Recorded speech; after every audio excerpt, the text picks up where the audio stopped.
नमस्कार, मैं हूं आपके साथ आशा सरमाल। आप देख रहे हैं व्हाइट पेपर और व्हाइट पेपर में आज हम बात करेंगे इंडिया गठबंधन को लेकर। पूरे देश के अंदर आप देखिए कश्मकश का माहौल किस तरह से बना हुआ है, क्योंकि 2024 के चुनावों को लेकर लगातार पेच किस तरह से फंसता नजर आ रहा था। इस वक्त की बड़ी अपडेट आपके सामने रख देते हैं, जहां पर आप देखिए 543 सीटों पर यह पूरा खेल होगा और 2024 लोकसभा चुनावों को लेकर सरगर्मियां पूरी तरह से तेज हो चुकी है। फिलहाल 2024 में यहां 543 सीटों पर यह पूरी तरह से खेल बताया गया है। सपा के बाद अब यहां कांग्रेस भी आपके साथ गठबंधन में पूरी तरह से तैयार हो चुकी है और एनडीए को मिलकर हराने के लिए ये पूरा इंडिया गठबंधन अब एकजुट होता नजर आ रहा है। लेकिन फिलहाल आपको बताते चले कि 2024 के जो लोकसभा चुनाव रहेंगे उसमें देखना ही होगा कि किस तरह से जीत यहां पर हासिल करते हैं, क्योंकि सपा के बाद अब कांग्रेस का आपने भी किस तरह से हाथ थामना शुरू कर दिया है। एनडीए को मिलकर किस तरह से हराना है, एक रणनीति बनाने की कोशिश की जा रही है। लेकिन जल्दी जल्दी से आपको ग्राफिक्स के जरिए समझा देंगे कि किस पार्टी को कितनी सीटें मिलने वाली है। तो पॉलिटिकल एक्सपर्ट्स और लोगों के अनुसार, यानी कि लोगों की जो राय है उसके अनुसार एक सर्वे किया गया है, जिसमें यूपी उत्तराखंड में बीजेपी की लहर है, बिहार में बीजेपी गठबंधन को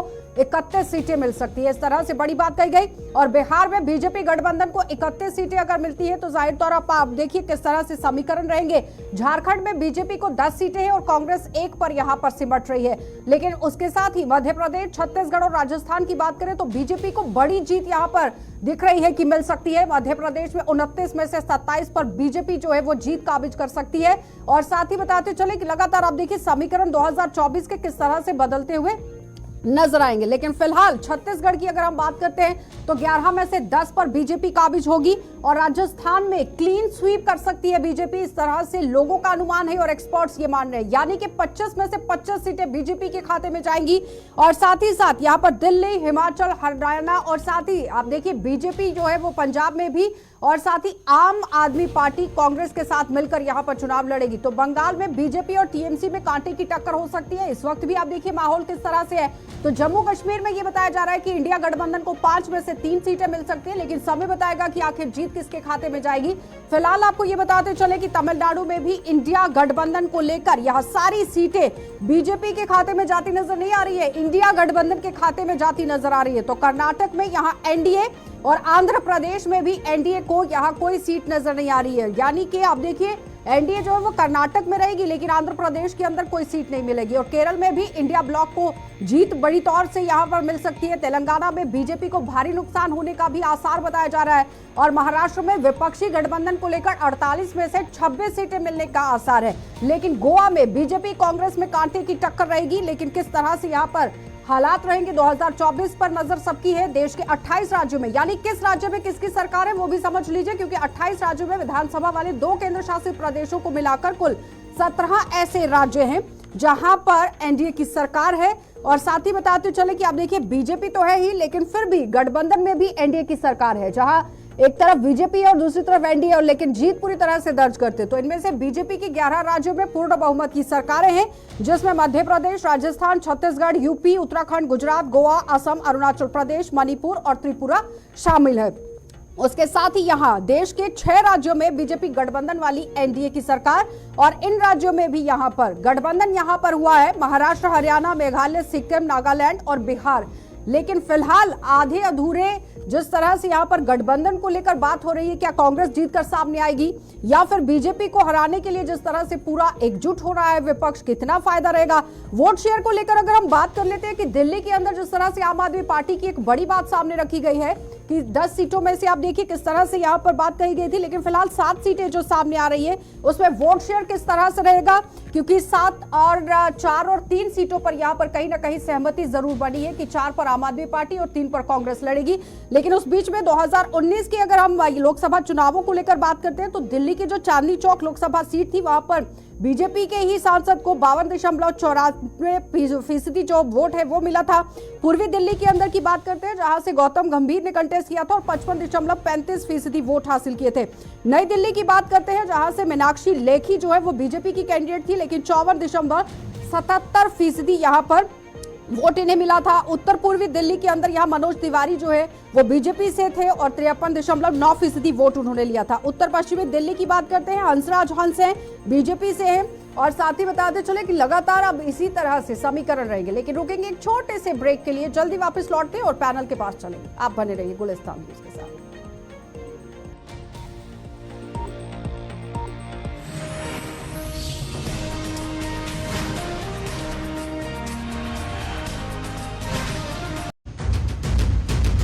तो चलिए सीधा आपको पैनल की तरफ ही लिए चलेंगे। हिमांशु कुमार है हमारे साथ कांग्रेस पार्टी से। बहुत बहुत स्वागत हिमांशु जी जुड़ने के लिए। केसी जैन है बीजेपी से ज्वाइन किया है, बहुत बहुत स्वागत आपका भी। और प्रभात त्रिपाठी जी हैं, वरिष्ठ पत्रकार हैं, आपका भी बहुत बहुत स्वागत जुड़ने के लिए। सबसे पहले तो प्रभात जी मैं आप ही के पास आऊंगी, वरिष्ठ पत्रकार हैं और काफी तरीके से तजुर्बा भी रखते हैं। किस तरह से देख रहे हैं इंडिया गठबंधन को लेकर और एनडीए के खिलाफ जिस तरह से मोर्चा यहाँ पर बना रहा है ये आधा अधूरा इंडिया गठबंधन? देखिए आशा जी, जिस तरीके से ये इंडिया गठबंधन का जब जन्म हुआ था, वो जन्म होने के बाद ही मैं कहूंगा कि तार तार होता हुआ नजर आया। लेकिन अब लास्ट मोमेंट में जो सीट शेयरिंग की बात हो रही है या अभी फाइनल हो रही है कि भाई कांग्रेस को यूपी से 17 मिलेंगी और दिल्ली से कांग्रेस को 3 मिलेंगी, ये पूरे फार्मूला ये लोग अगर पहले तय कर लेते तो कुछ असर होता।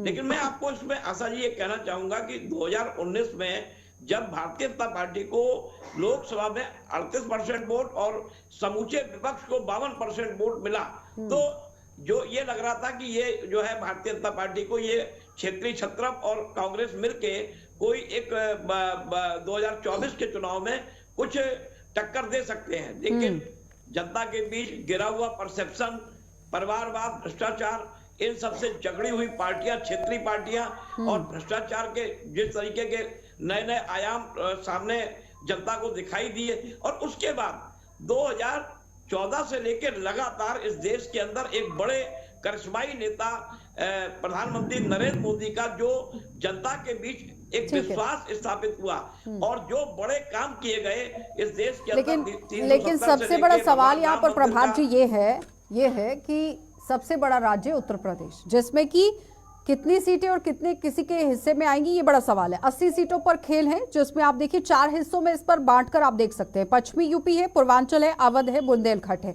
यहीं पर पूरी सियासत जो है वो तय की जाती है। हिमांशु जी देखिए, हमारे वरिष्ठ पत्रकार प्रभात जी आ रही हूँ मैं आपके पास। हिमांशु जी के लिए थोड़ा बोलने दे, वरिष्ठ पत्रकार है तो थोड़ा मर्यादा का पालन करें तो अच्छी बात है। ये तो भाजपा के प्रवक्ता की तरह, वरिष्ठ प्रवक्ता की तरह बोल रहे थे। सबसे बड़ी बात है चालू हो गया 10 वर्षों से जो कुशासन है, यही सुन लीजिए ना प्रभात जी, समय नहीं है, समय मत गवाइए इस तरह से। राज्यसभा चल गए, तलवार चाटते चाटते भाजपा का सबसे बड़ी पत्रकार जो आपके जैसे चमचे हैं, उनको लगता है कि हम राष्ट्रपति। हिमांशु जी, हिमांशु जी अग्रिम शुभकामना और बधाई है। 1 मिनट हिमांशु जी, लेकिन चैनल पर बैठकर ही आप अपनी बात रख रहे हैं और पत्रकारों से इस तरह से बात करना कितना जायज है? कांग्रेस पार्टी तो अपनी तरीके से दिखा रही है, टीएमसी ने भी दिखाया बंगाल के अंदर क्या कुछ हो रहा था। तो अपने मुद्दे पर आ जाइए प्लीज। आशा जी, सबसे बड़ी बात है कि 10 वर्षों का जो कुशासन रहा है और जिस तरह से आपने अभी दिखाया है मकर, तो आप बता दीजिए कि पिछले चुनाव में जो भारतीय जनता पार्टी को सीटें आई थी, हम तो देख रहे हैं कि जहां आप दिखा रहे हैं कि बढ़त है वहां भी सीटें वही है या कम ही हुआ है। अरे हम नहीं दिखा रहे थे, पॉलिटिकल एडवाइस दिखा रहे थे। केसी जैन जी जवाब दीजिए इनकी बात का। नहीं, देखिए आशा जी, अभी आदरणीय वरिष्ठ पत्रकार महोदय जो बात कह रहे थे कि जिस गठबंधन की कवायद हो रही थी, अगर वो जमीन पे पहले उतर आती तो शायद कांग्रेस को फायदा होगा। तो वो तो कांग्रेस के पक्ष की ही बात कर रहे हैं। लेकिन देखिए, जो भी गठबंधन बन रहा है और गठबंधन में जो चीजें उभर करके सामने आ रही, जिस प्रकार से इंडी गठबंधन टूटा है और जो अब गठबंधन है स्वार्थ और सत्ता लोलुपता का तो गठबंधन था ही था, अब तो ये मजबूरी का गठबंधन हो गया है। आप देखिए कि समाजवादी पार्टी से जब आरएलडी टूट करके चली जाती, जब बिहार में नीतीश कुमार जी टूट करके चले जाते हैं एनडीए गठबंधन से, जब पंजाब में केजरीवाल जी घोषणा कर देते हैं कि वो 12-13 सारी सीटों पे लड़ेंगे, ममता जी वेस्ट बंगाल में 42 सीटों में से उनकी 18 सीटें, लेकिन फिर भी वो घोषणा कर देती है हम सारी की सारी सीटों पे लड़ेंगे, जिसमें 2 सीटें कांग्रेस के पास भी हैं, वो भी 2 सीटें देने के लिए ममता जी तैयार नहीं है। तो इस गठबंधन को कैसे मुबारकबाद दी जाए? आधा अधूरा गठबंधन है, कैसे लड़ेंगे? जवाब देखिए, भाजपा को अपना चेहरा और अपना दामन दिखाई नहीं देता है। इनको पता होना चाहिए। बिहार की बात कर रहे हैं, नीतीश कुमार जी की बात कर रहे हैं, इनके चिराग पासवान और पशुपति पासवान कैसे लड़ रहे हैं चाचा भतीजा। मांझी जी अलग दावा ठोक रहे हैं और उपेंद्र कुशवाहा जी अलग दावा ठोक रहे हैं। इनको तो खुद सीट शेयरिंग के बारे में पता नहीं है, कितना सीट किसको देंगे। हमारे यहाँ सब कुछ क्लियर है। जो कैंडिडेट और जिस पार्टी के कैंडिडेट जहां से सीट जीतने के लिए प्रभात जी बड़ी गंभीरता से सुन रहे थे। ठीक है, जो सीटें आपके पास हैं, क्या उसमें ममता जी आपको लड़ने का अरे एक एक करके बोल लीजिए प्रभात जी, सुन लीजिए ना, डिस्टर्ब मत कीजिए। ठीक है हिमांशु जी, हो गया। जिस तरह से हमारे यहाँ एकदम क्लियर है कि जिस पार्टी का जो जिताऊ उम्मीदवार होगा, जो सक्षम कैंडिडेट होगा, उसी को टिकट दिया जाएगा और वो लड़ेगा। ठीक है प्रभात जी, ठीक है हिमांशु जी, हो गया। प्रभात जी, यूपी में कांग्रेस और सपा एक साथ, एक मिनट हिमांशु जी सुन लीजिए जरा। देश बड़ा है, व्यक्तिगत स्वार्थ बड़ा नहीं है। हिमांशु जी, नहीं है, सिर्फ कांग्रेस पार्टी को ही बोलना है क्या पूरी डिबेट के अंदर?